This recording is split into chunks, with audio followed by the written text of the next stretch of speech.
The mark itched. Eli sat in his apartment, legs pulled to his chest on the living room couch, the TV flickering static in the background. His shirt lay in a crumpled heap on the floor. He stared at his forearm, the place where the spiral had branded itself into him that night they left the asylum. Only now, it wasn't red anymore. It pulsed. A slow, faint glow, like the embers of a cigarette, beneath the skin. Not constant, just enough to know it was awake. Camille hadn't called since yesterday. They'd spent the first 24 hours in silence, both pretending the world had returned to normal. Grocery stores still opened. Cars still honked. People still ignored each other in elevators. But something had shifted. The silence had grown heavier. Eli hadn't slept. Every time he closed his eyes, he saw the figure again. Not directly, always behind him, always waiting, wrapped in linen, watching. He couldn't even remember seeing its face. He wasn't sure it had one. A knock, sharp, deliberate. Eli moved to the door. No one was there, just a small plain package. No label, no writing, wrapped in wax paper and sealed with a single strip of black thread. He picked it up slowly and brought it inside. The moment he shut the door, his lights flickered. Once, twice, then steadied. He placed the package on the table and unwrapped it. Inside, a black film canister, 35 millimeters, no brand, no markings, and a note, one word, redevelop. Eli stared at it for a long time, then pulled out his old darkroom gear from the closet. Camille arrived 2 hours later. She looked worse, pale, hollow, as if she'd aged 5 years overnight. Her hands trembled as she poured herself water. "It's happening to me too," she said. She showed him her mark, now climbing from her wrist to her elbow in branching lines. "It itches." Eli nodded. "Mine pulses." She looked toward the film canister. "You got one too?"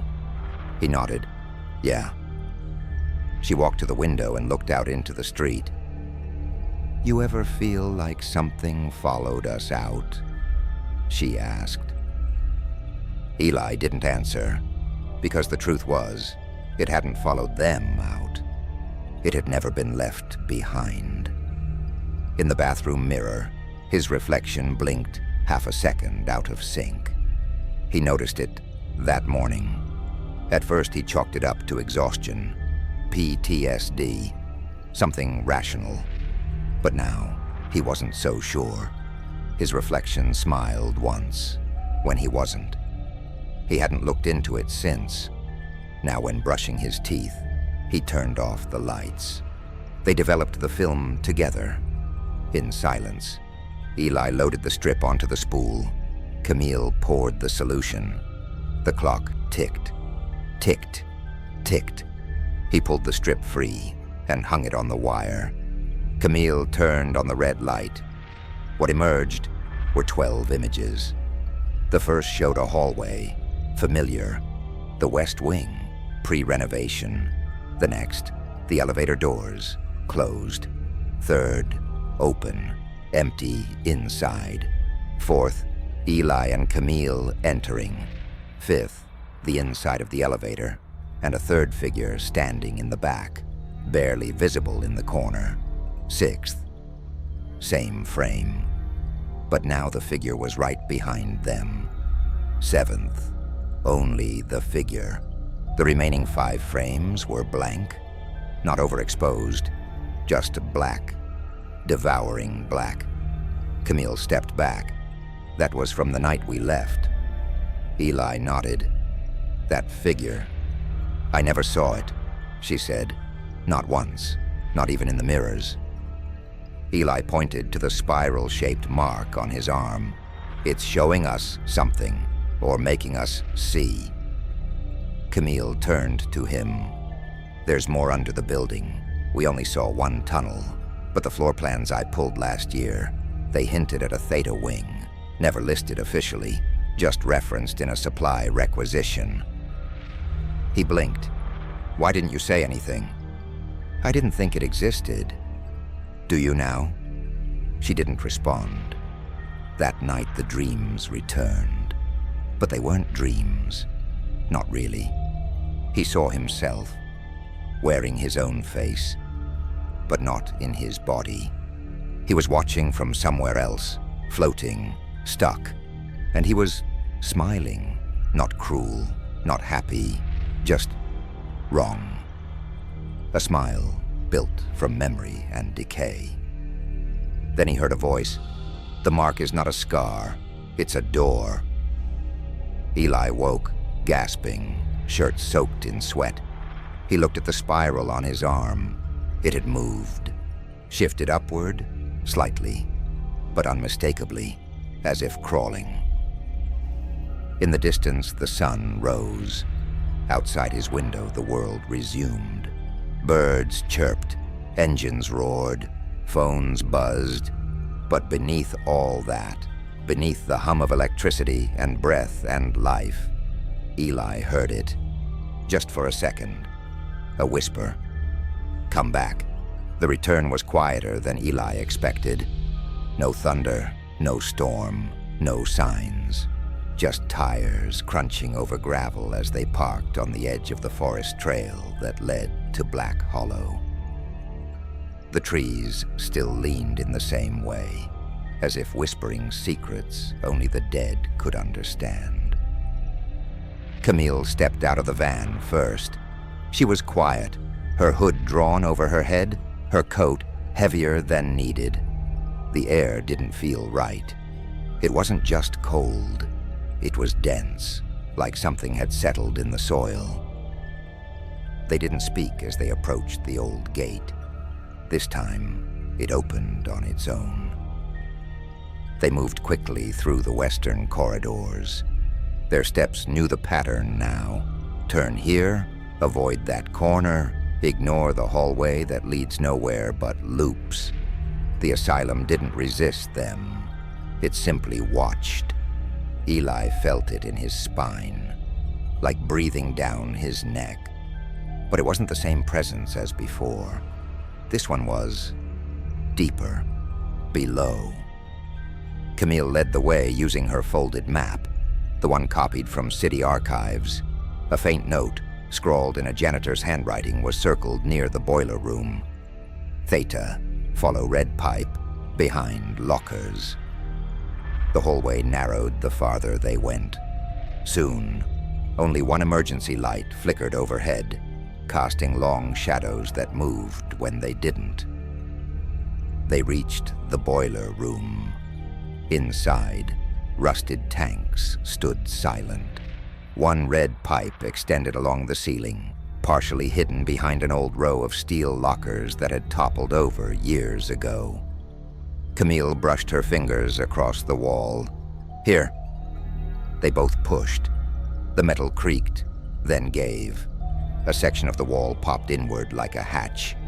Behind it, stone stairs leading down into black. The air here smelled different. Not like rot or mold, like before. This smelled of iron, wet and sharp, old blood. Eli turned on his headlamp. The beam stretched out over steps carved into bedrock, leading into a corridor barely wide enough for one person at a time. They descended for what felt like minutes. Silence swallowed everything, even their footsteps. No echo. At the bottom, the tunnel opened into a massive underground chamber. Rows of filing cabinets, shelves of tapes, rusted machines with reels stacked like forgotten organs. A sign overhead, barely legible, read, Theta Archive, staff access only, in it Cavendish.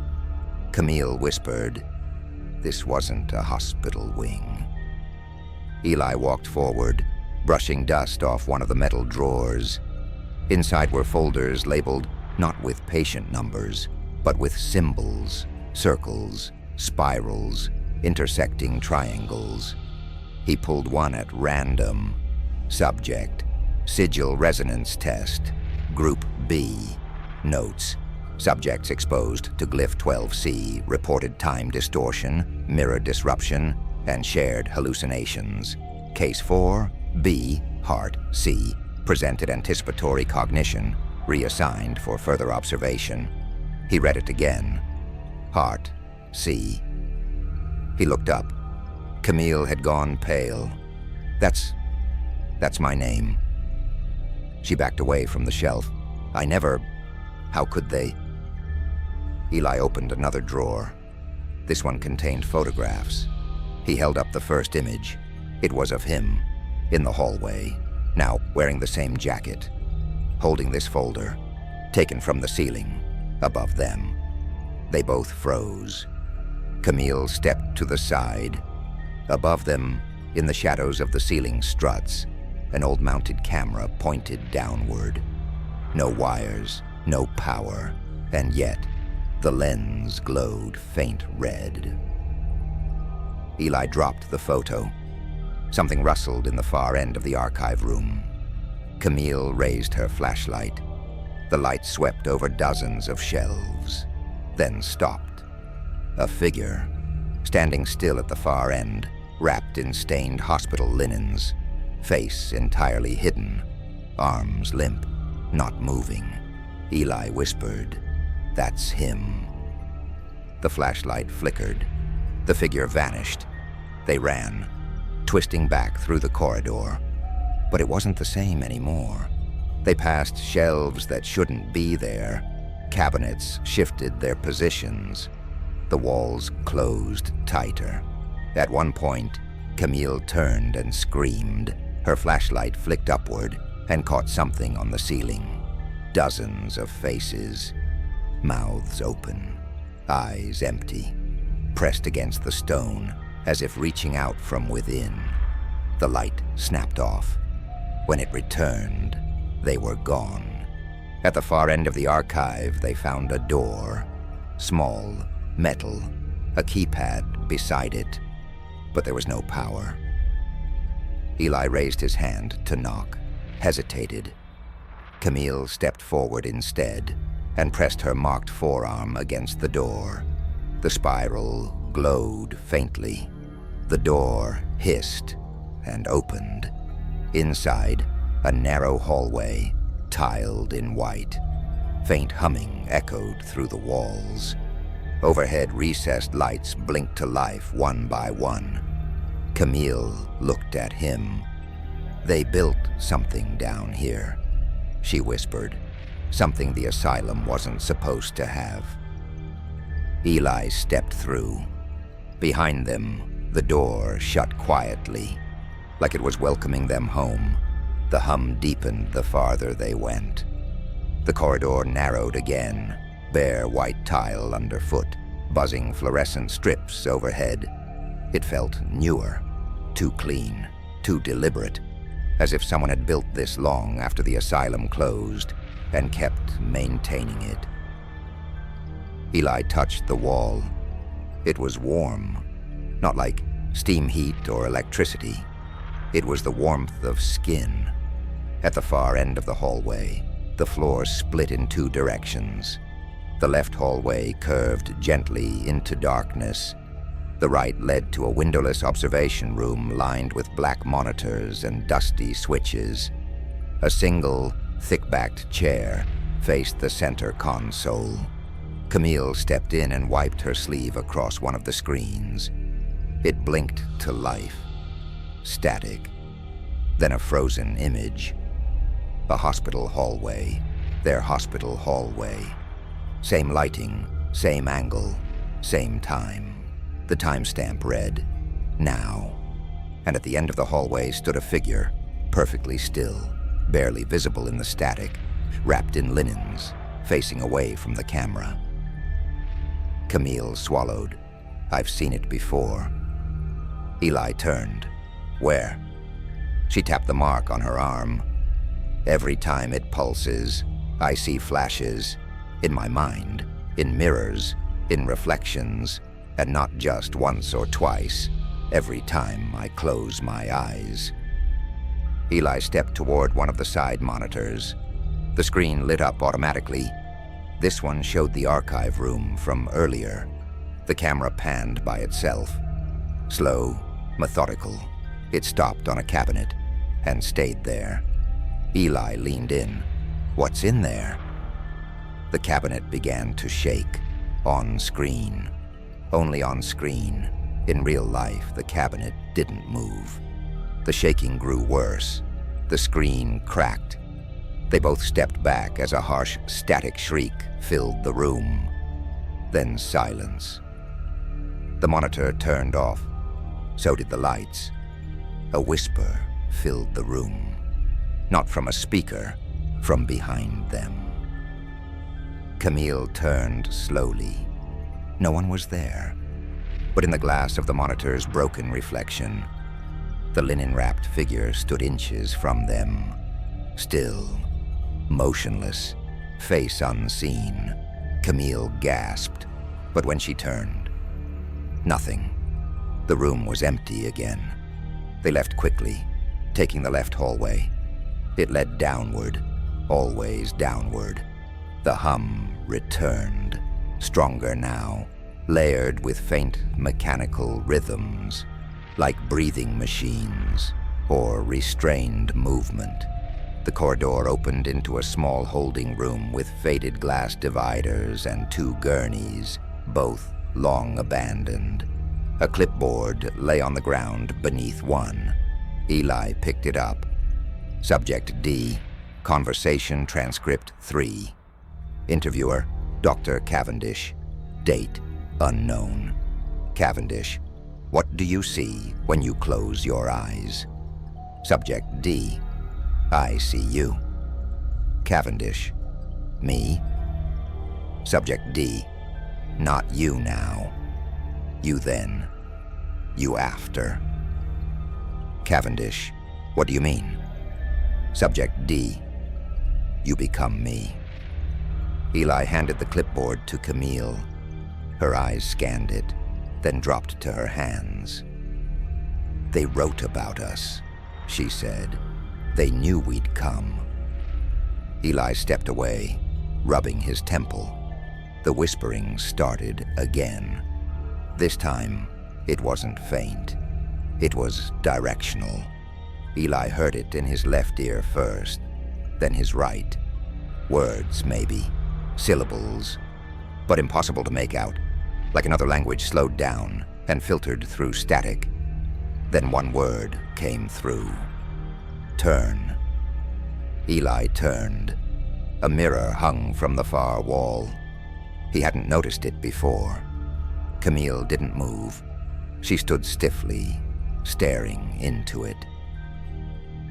Camille. She said nothing. In the mirror, she wasn't alone.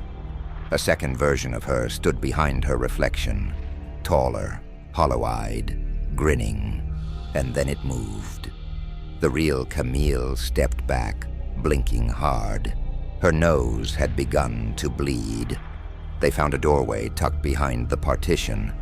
It led to a stairwell, a spiral one, tight and steep. At the bottom, a sealed room with a heavy steel door. An intercom crackled above it. A voice, barely human, spoke. Do you consent? Camille looked at Eli. He nodded. She pressed the button. Yes. The door opened. Inside, another mirror room. But this time the mirrors were active. Each showed a different angle, a different time. In one, Eli stood as a child, watching the screen of a black and white television. In another, Camille sat in a library, reading a book that bled between the pages. In another, they both sat, here, but aged, quiet, tired, scarred. Each reflection moved differently, each unaware of the others. In the center of the room stood a figure in a chair, back turned, wrapped in linens. They didn't approach. They didn't speak. They just stood there, waiting. watching the mirrors, until the one closest to Camille shattered from the inside. The whispering stopped, and the voice returned, clear now, from inside their heads. "You are the Watchers now." Eli blinked. The room was empty. No chair, no mirrors, just Camille and him, and a door at the far side of the room. She looked at him. "We're deeper than we were before." He nodded. "We're not walking through a building anymore," she said. "We're walking through memory." The hallway narrowed again. This one felt older, less like a hospital and more like a bunker. The walls were thick, concrete, with cracks spidering through their surface. Light bulbs swung from exposed wires overhead, casting jittery shadows with each step. Neither Eli nor Camille spoke. There was something about this place that demanded silence. Not fear exactly, more like reverence, as if speaking too loudly might wake something that was trying very hard not to be disturbed. At the end of the corridor stood a single door. Steel. Heavy. The plaque had long since rusted over, but beneath the corrosion they could just make out the number etched into it. Padimundra P. Eli reached for the handle. It was ice cold. He turned it slowly. The door swung open. Inside was a perfectly preserved hospital room. White tile floors, medical bed with pristine sheets, an IV stand, a chair in the corner, one window, sealed shut with wire mesh, a mounted speaker in the ceiling. No dust, no decay, like someone had just left 5 minutes ago. Camille stepped in first, eyes scanning the corners. This doesn't make sense. Eli followed her gaze. Everything else is decades old, but this... He walked to the bed. The pillow still held the shape of a head. He reached down, and the speaker above them clicked on. Room 13B, observation cycle restarting. The lights flickered, and the room changed. Same space, different time. The fourth bag was full now, dripping slowly. The bed was occupied. Camille gasped. A man lay beneath the sheets, thin, pale, restrained. Electrodes lined his temples. His eyes were open, but not moving. Eli turned to Camille. "Are we seeing this?" The man blinked. The speaker clicked again. "Subject D, Cycle 7, beginning stimulus recording." From a corner they hadn't seen before, a camera activated, its red light pulsing faintly. The man in the bed breathed in, slowly. "He's seeing us," Camille whispered. The figure turned his head, fractionally, toward them, but there was no fear in his eyes, only recognition. The walls rippled, not figuratively, literally. The paint shifted like oil on water. Images flickered across them like old film, black and white snippets of other patients, other rooms, people screaming without sound.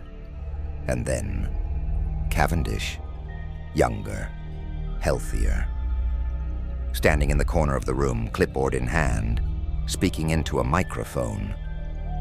Observation of subject D has reached week 23. Minimal physical degradation, high cognitive activity.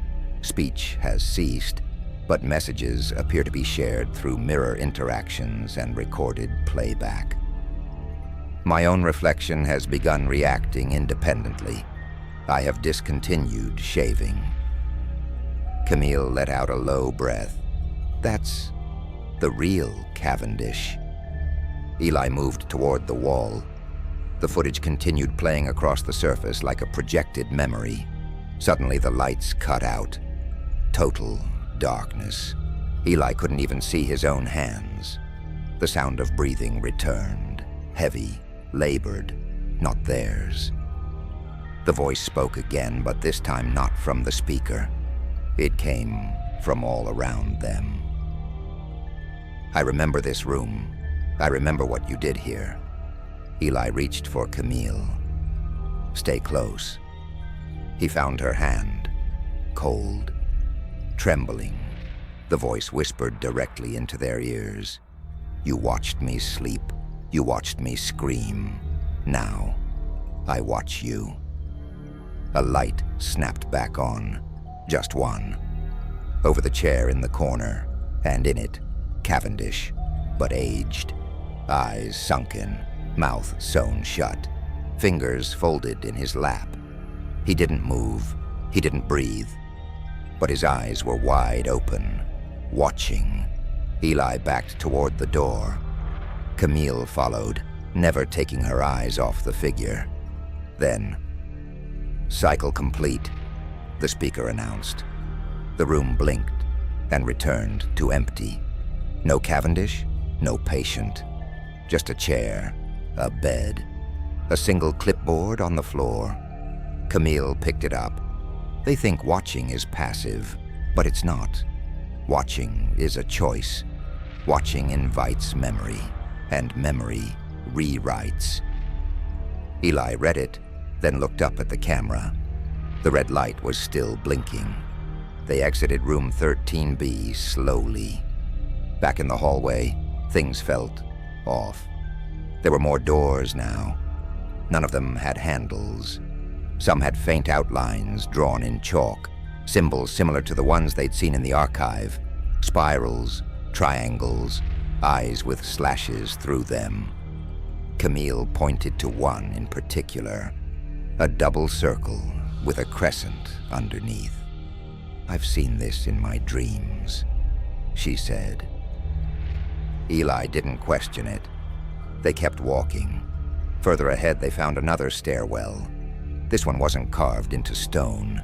It was glass and steel, modern, completely out of place, as if someone had built it long after the asylum had fallen into ruin. Camille hesitated.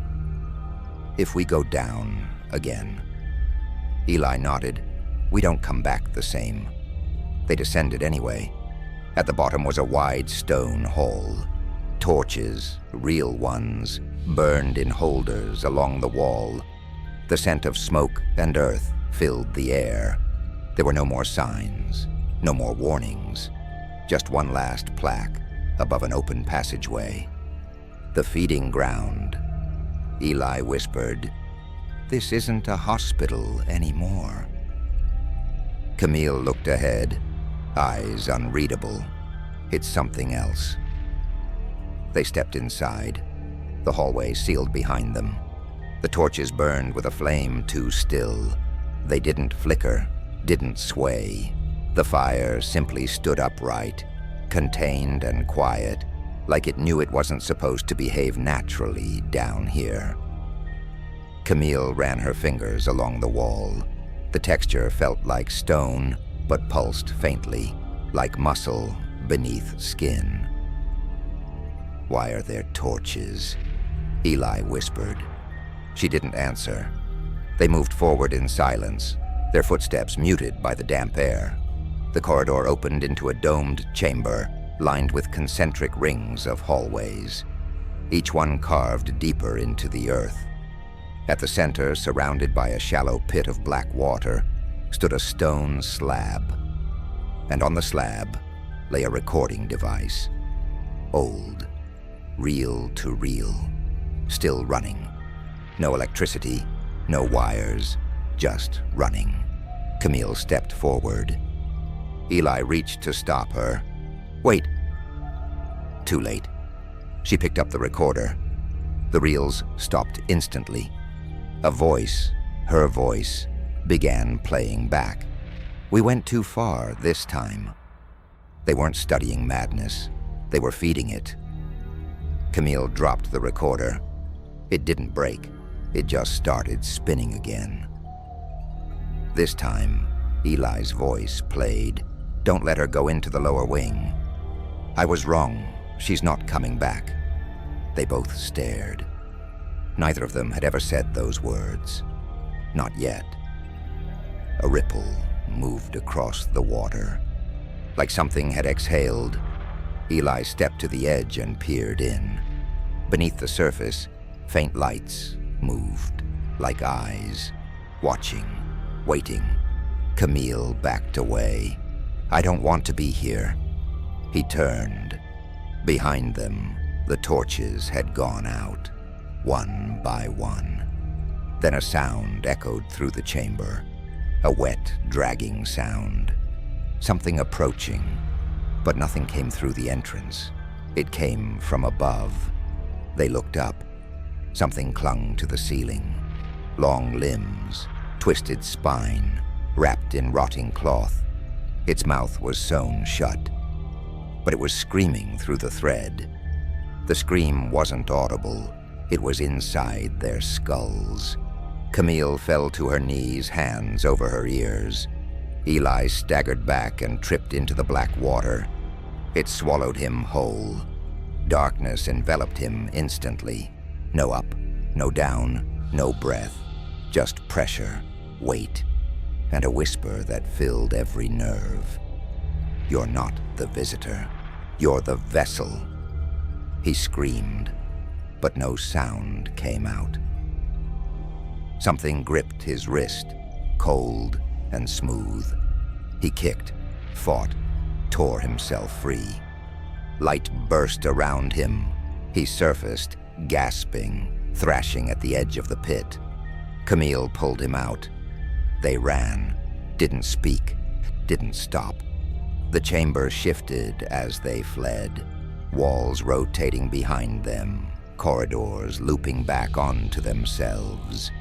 Eli's mark burned hot now, crawling up his neck. Camille clutched her side, panting, the spiral etched into her arm, pulsing with red light. Finally, they stumbled into a narrow corridor. The walls were lined with photos, thousands of them, all pinned crooked, overlapping. Each photo showed the same face. Eli's, in different places, different decades, some in black and white, some in hospital gowns, one in a coffin.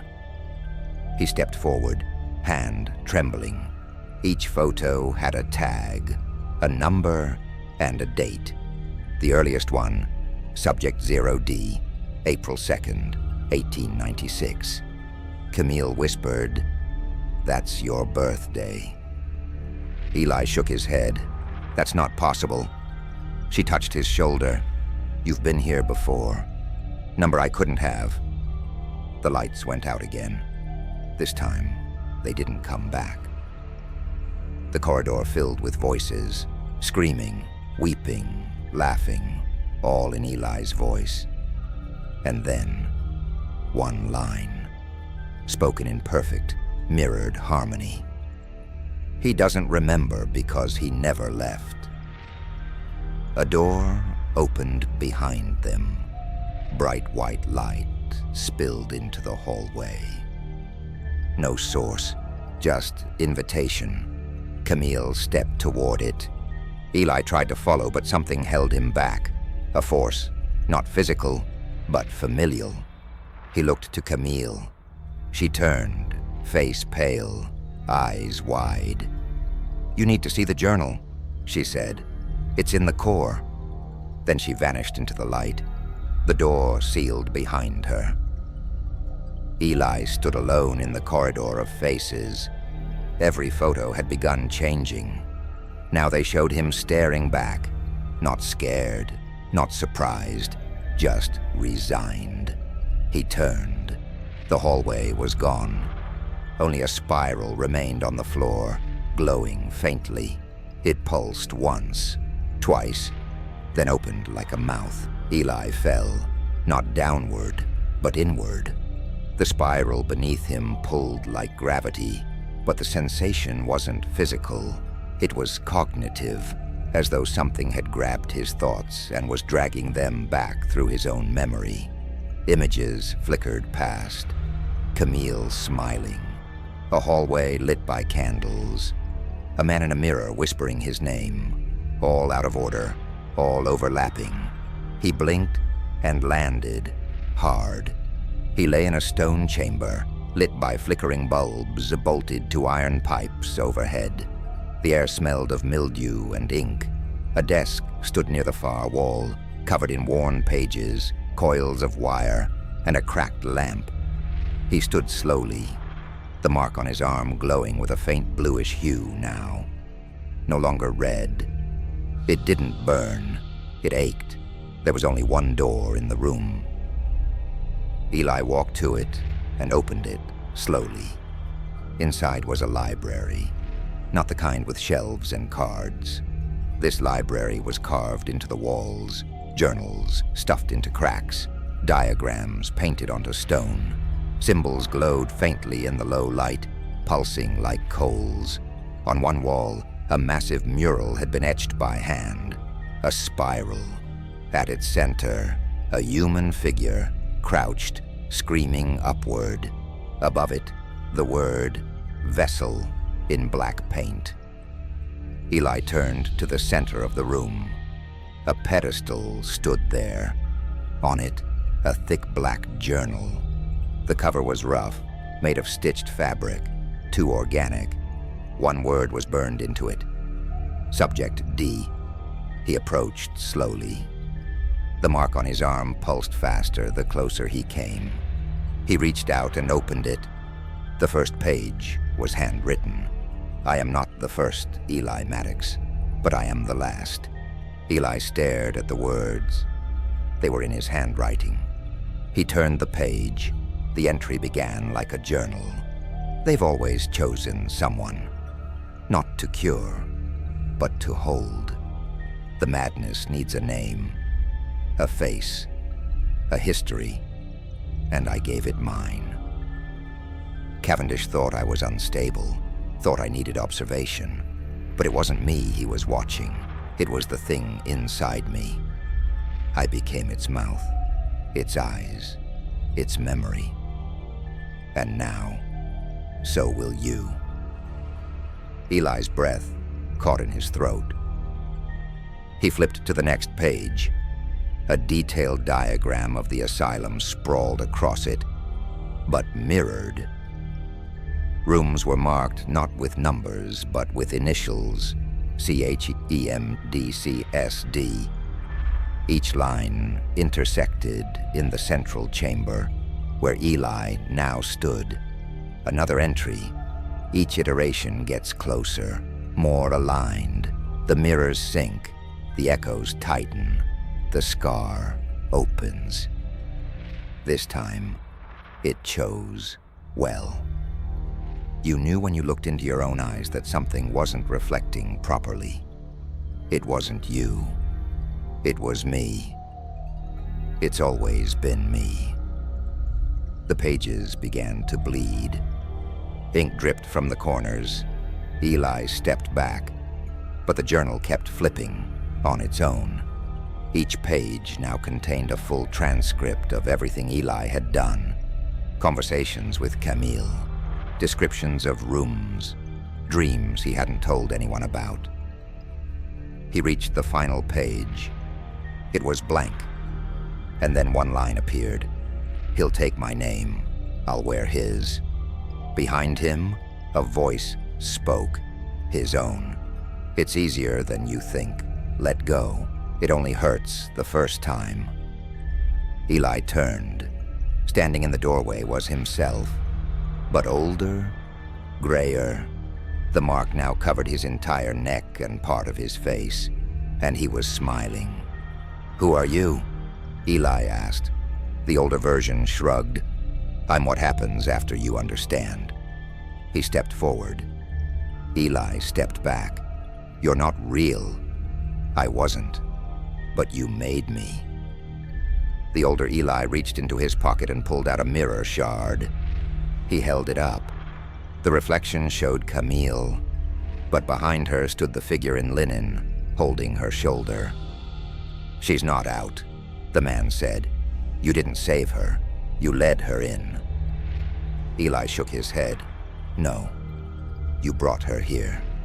She didn't find the blueprints. You did. You emailed her. You needed someone to open the door. I didn't. You forgot. That's the point. Every cycle forgets until it remembers. The man walked closer. You'll forget this too. He pressed the mirror shard against Eli's palm. It sank into his skin like wax. The mark flared blue, then white. Eli screamed, and everything went white. He awoke, on the floor of the chamber. The journal was gone. The mural was blank. But the mark was gone from his arm. Only a faint burn remained. He stood, staggering toward the door. When he opened it, Camille stood there. But she looked different, colder, still. "Are you okay?" he asked. She nodded once. "I found it," she said. "The way out." Eli narrowed his eyes. "Where?" She smiled faintly. "Where it always ends." Eli followed Camille down the hallway in silence. Except, it wasn't Camille. Not entirely. Her steps were too smooth. Her face, too still. She spoke less now. Just short phrases, warnings, directions, like she was remembering a script more than thinking aloud. The spiral on her arm no longer glowed. It had been absorbed, drawn into her skin and replaced by veins like glass. Eli felt no pain anymore. But that terrified him more than the burning ever did. They came to a final room. There was no plaque, no handle, just a doorway, and the feeling that once they passed through, they wouldn't come back out the same. Camille stopped and looked at him. "You don't remember this part," she said. "What? You've been here before?" He shook his head. "Number I would have known." She smiled faintly. "Not if you were made to forget." She stepped through the doorway. Eli hesitated, then followed.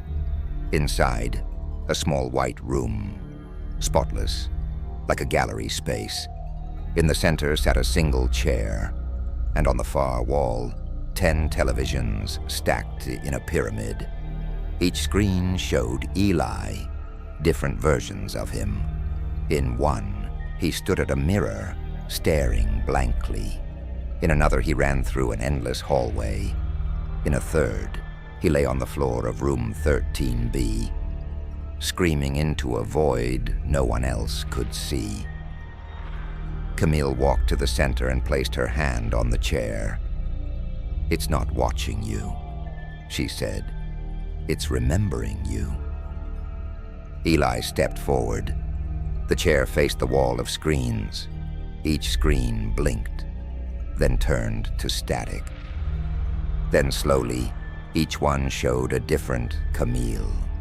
One crying, one smiling, one staring blankly into the dark, one with no eyes. Then for a few seconds, nothing but static. Then one final screen blinked to life. It showed a hospital corridor. The lights flickered. A man stood at the far end. Eli recognized the jacket first, then the posture, then the mark on the man's neck. It was him, but older, and he was walking toward the screen. The real Eli turned to Camille. "I saw him in the journal," he said. "He said he'd take my name, that I'd become him." Camille nodded. "You already have." The floor beneath them pulsed. A low vibration, like something deep underground waking up. From the ceiling, dust fell in slow, rhythmic drifts. "Why me?" Eli asked. Camille's voice was soft. "Because you remembered." The screens went black. The room shook. A deep, hollow sound rang out, like the ringing of a massive bell in water. Camille turned to the wall. It had changed. Now it was covered in scribbled diagrams, Hastily written notes, names scrawled over symbols. In the center, a photo. Black and white, a group of doctors in front of Black Hollow. One of them was Cavendish, one was Camille, and one was Eli. He stepped forward and reached out to touch the image. The wall collapsed inward. A spiral corridor opened beyond it. Not stone, not metal, just light and memory. He stepped forward, once, twice, and then everything went quiet. He blinked. He was sitting at his desk, home. Morning light spilled across the floor. The coffee in his cup steamed. His phone buzzed once, then again. He picked it up. A message: "Your upload is complete." He turned to his laptop. A video was open, paused. It showed him walking down the hallway at Black Hollow. But the time code was wrong. It was dated 2 years ago. And in the corner of the frame stood Camille, smiling, with no eyes. He backed away from the screen. The wall behind him groaned. Tiles cracked along the floor, and then he saw it. A door, exactly like the one from the asylum, room 13B. It stood, pristine and silent, in the middle of his apartment. The spiral on his arm returned, this time etched in white light. He turned to the screen one last time. The paused video flickered, and then the final line appeared on screen. It's not a place. It's a pattern. Eli turned the camera toward himself. He smiled, slowly. It's time to watch. He hit record.